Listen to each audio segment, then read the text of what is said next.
A blessed day to everyone. I am Eliza Sendon and welcome again to day 179 of 365 Daily Devotion with Bible Character Edition. And today is May 28, 2026 and yung title ng devotion natin ito ngayon ay A Hardened Heart, which is si Amon.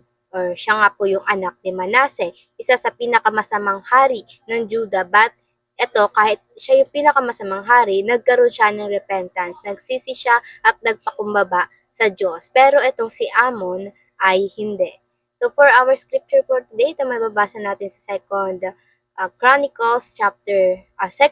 King chapter 21, and it says, Amon was 22 years old when he became king, and he reigned in Jerusalem 2 years.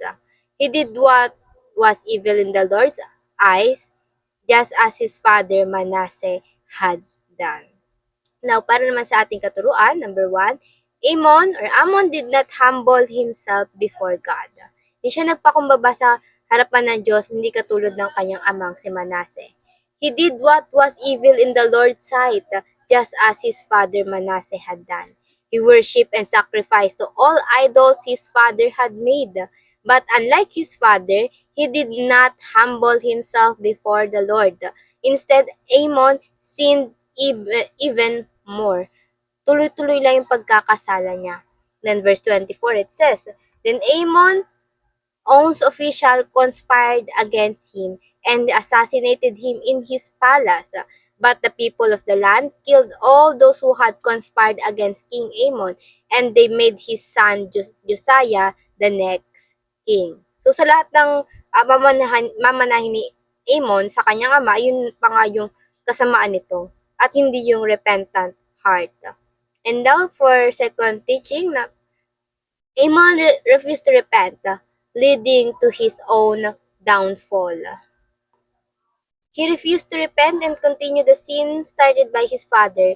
And syempre hindi yung Diyos naman natin hindi nagto-tolerate ng kasamaan. So God served his downfall. After 2 years, pinatay siya ng kanyang mga tagapaglingkod sa mismong lugar niya. Meron bang tulit sa Bible? The answer is yes.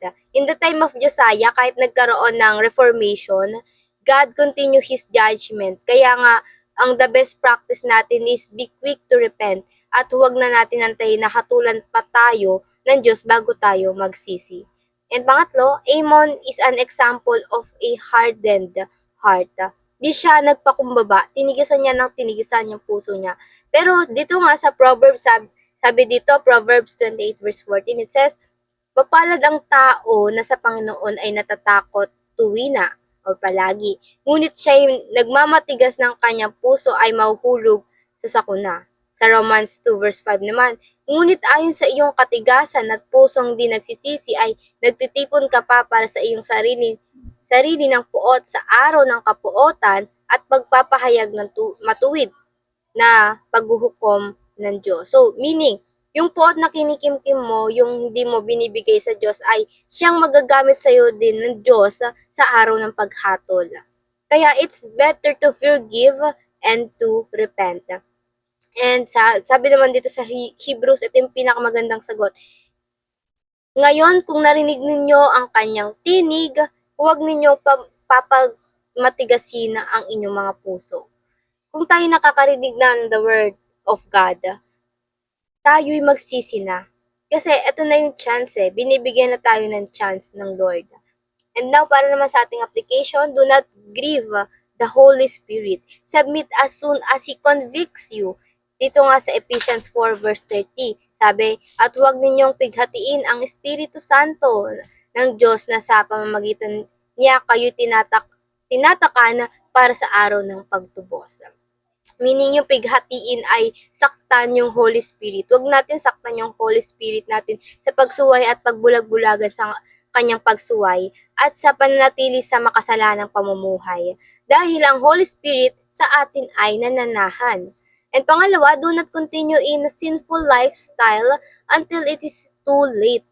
Kung meron man tayong in-entertain na kasalanan or kung ano man niya sa puso natin, repent now. Talikuran mo na at huwag mo na antayin sabihan ka pa ng Diyos na too late.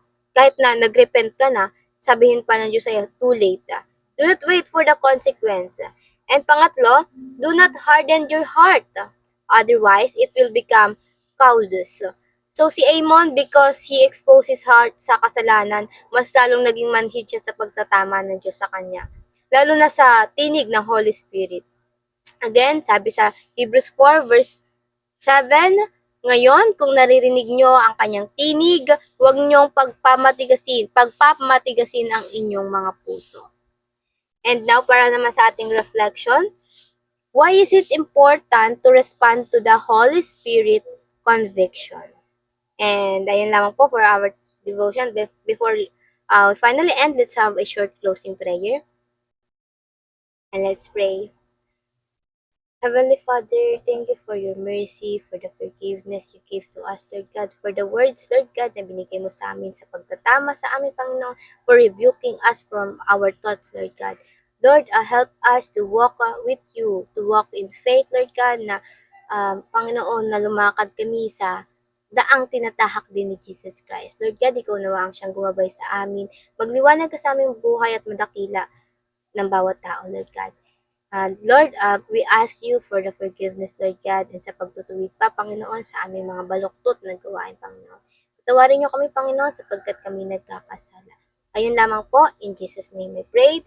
Amen and amen and amen. At ayun na po, I hope marami tayong natutunan at matututunan tayo na pray na sama-sama sana tayo lumago para sa Panginoon. See you again tomorrow for our devotion. Have a nice day ahead and God bless.